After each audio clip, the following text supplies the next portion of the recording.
Good morning. I thought I would do a short series of videos on understanding Galatians.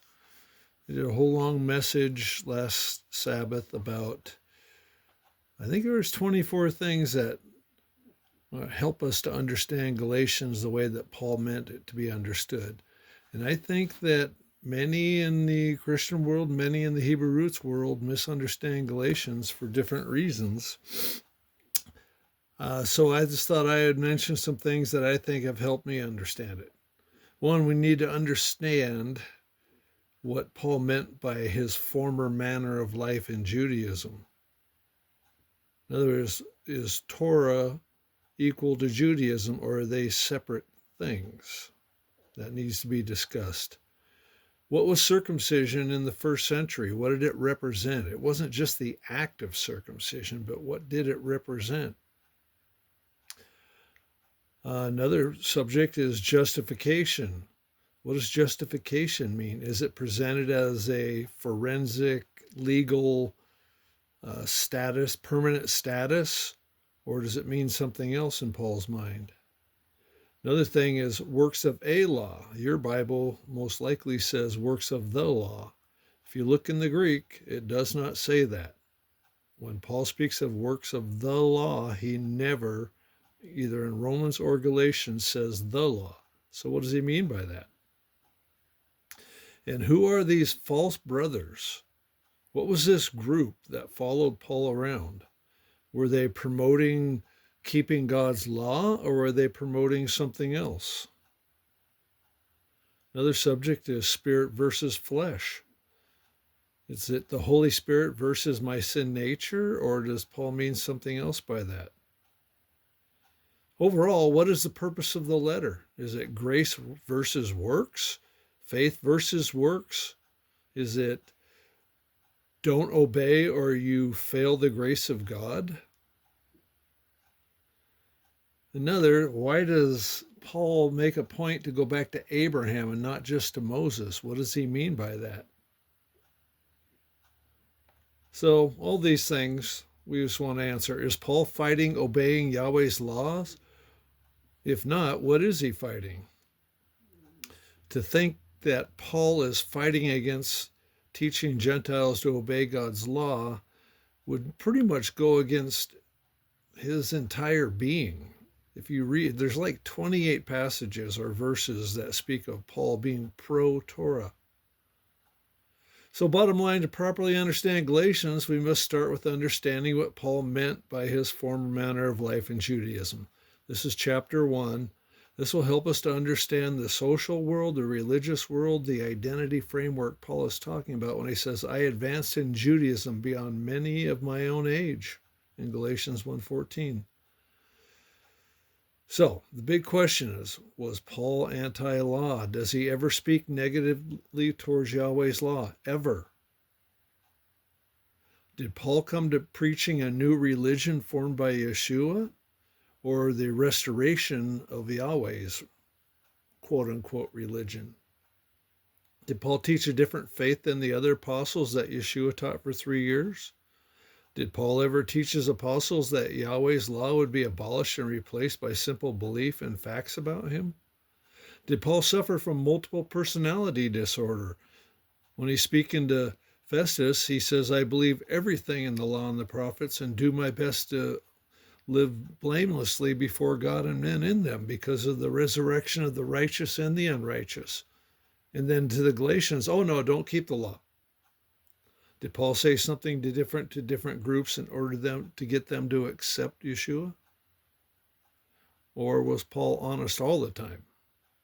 I would tend to lean towards Paul was honest and we just misunderstand him. So, first subject, what Judaism meant in Paul's day. What Judaism was not, it was not the Old Testament faith. It was not Torah obedience. It was not ancient Israel's covenant life. In the first century, Judaism referred to the developed Pharisaic halakhic system, or how to walk out Judaism. a network of oral traditions, boundary marker practices, conversion procedures, social identity rules, interpretive traditions, or the traditions of the fathers, um, imp- or purity laws, etc., etc. This is the system, and by the way, in Acts 15 that Peter said the Jews could not bear. Not Yahweh's Torah. The Torah is never presented as something that they could not bear. It was the Jewish system that had developed over a 500-year period from the exiting of Babylon to Yeshua's day. It developed into a system that was around the law and over the law and literally hid the law. The system had become the dominant way many Jews define who is in covenant and who is out of covenant, what makes someone a faithful Jew, how Gentiles may join the covenant people, i.e. the proselyte conversion system they developed, how purity, table fellowship, and righteousness are measured. It was not the Torah itself, but the layered interpretive system built around the Torah. This is what Yeshua was dealing with. This is what Paul is dealing with. This is the system that Paul calls Judaism. Judaism, again, is not keeping God's laws. It's adding to them and taking away from them, and men interpreting whether you're walking in them correctly or not according to the system they built. So Paul had a life within this system. His entire life was in this system till Yeshua knocked him off his horse. Paul wasn't a casual participant. He was a rising star in this system. When he was taking letters around to destroy the ecclesias, this was a way for him to rise in the ranks of Judaism. He was trained under Gamaliel, one of the most respected Pharisaic teachers, zealous for the traditions of the fathers, advancing beyond his peers, enforcing the boundaries of the system by persecuting Yeshua's people. In other words, Paul was socially invested. His whole reputation was tied up in Judaism. Read Philippians 3. This is what he left behind. Religiously invested, he had zeal, purity. He had the halakhic precision. He walked according to the traditions. Identity invested, his very self-understanding was tied to this system.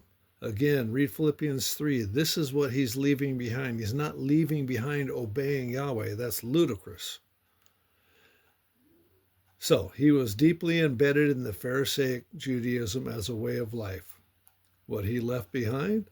Paul left behind his former manner of life in Judaism, not rejecting Torah, not rejecting Israel's scriptures, the Hebrew scriptures, not rejecting obedience, not rejecting covenant life.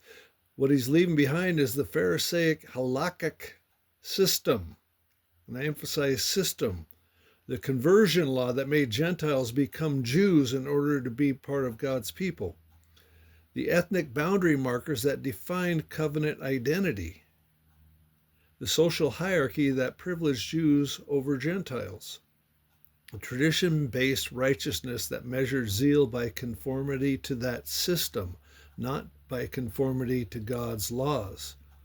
Paul walked away from a system of identity, a system of belonging, a system of measuring righteousness, a system of boundary keeping. The key word is system, not Torah. He did not walk away from the God of Israel, the God of the Scriptures, or the Torah of Israel, or the Torah, the laws of that God. He walked away from Judaism as a covenant entry system. Why this matters for reading Galatians, understanding this background clarifies the entire letter. Paul is not attacking Torah. Paul is not rejecting obedience. Paul is not arguing against good works. Paul is not contrasting law versus grace as in the Protestant sense. He's opposing conversion to Judaism as the path to covenant membership. He's opposing ethnic identity as the basis of belonging. He's opposing a system that required Gentiles to become Jews. He's opposing a system that men decided who were part of the covenant people instead of a person's spirit in desiring to obey Yahweh, the God of the Scriptures. So this is why circumcision is the flashpoint. It represents conversion, not obedience. Paul's story becomes the foundation of his argument. I left that system behind. Why would you Gentiles need to enter that system? So, bottom line, when Paul says he left Judaism, he left a system developed over a 500-year period that started out with good intentions. It started out from the Jews who were coming out of Babylon, realizing they did want to go back into captivity again. So they developed fences around the law. This is where the Pharisees, Sadducees, Essenes, scribes, this all came out in this. They were all factions within this system. They had different halakhic rules for different people to follow. If you followed the Sadducees, you walked one way, the Pharisees another way. But reality, these were all systems that were developed under Second Temple Judaism. And by the time Messiah came, they had built so many fences around the law that he said in John chapter 7, Moses gave you the law, but not one of you keeps it. One of the rules of the law is you do not add or take away from the law. This is a system built on adding upon adding upon adding and coming up with man-made traditions that defined if you're walking accurately. This is what Paul's against. Paul's not against having a heart to obey God by following his laws. He's arguing against a system that over time developed all these rules, and most importantly, when we get into circumcision, developed a system around how Gentiles can become part of the people of God. Paul's argument is that's only through Messiah that Gentiles can freely join God now. And also that Jews must come through Messiah too, because both groups have broken covenant with the Most High. This is what Paul said in other words, all men have sinned and fallen short of the glory of God. Both Jew and Gentile have broken covenant with the Most High and must come in through Messiah. His redemption is the only redemption that counts anymore. So when Paul says he left this behind, this is what he left behind. He's not preaching that Gentiles don't need to obey God. He's not saying there's only 4 rules, as people interpret Acts chapter 15. There's only 4 rules that Gentiles have to obey. The rest is just for the Jews?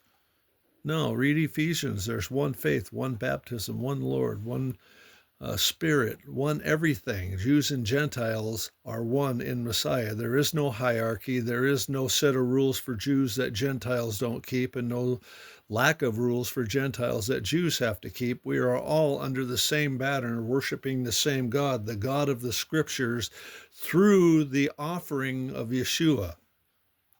It's his merit that gave us the opportunity to come back into covenant to walk faithfully with the God of the Scriptures. If we miss this point, we miss everything. If we miss that Yeshua is not the object, the Father is the object through Yeshua. His sacrifice, his grace is an opportunity to come back into covenant with the Most High God. And he is God, and we are to live in obedience to him. Not some spiritual mumbo jumbo, but we start with keeping his commandments.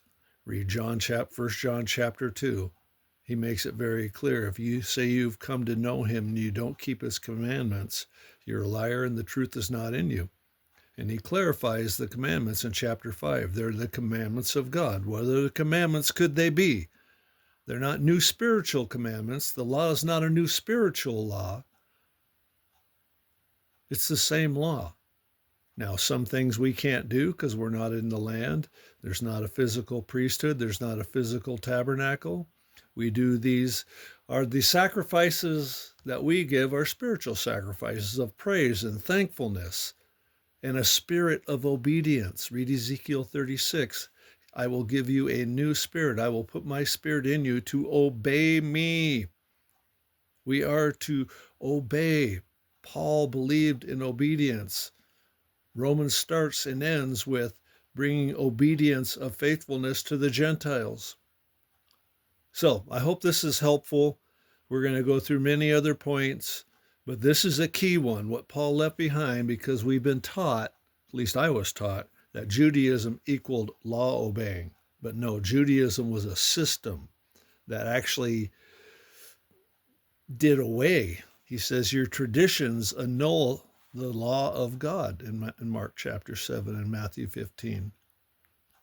So this is what Paul is combating. This is what he left behind in order to pursue Messiah. So we'll catch you next time. I hope this helps. Goodbye.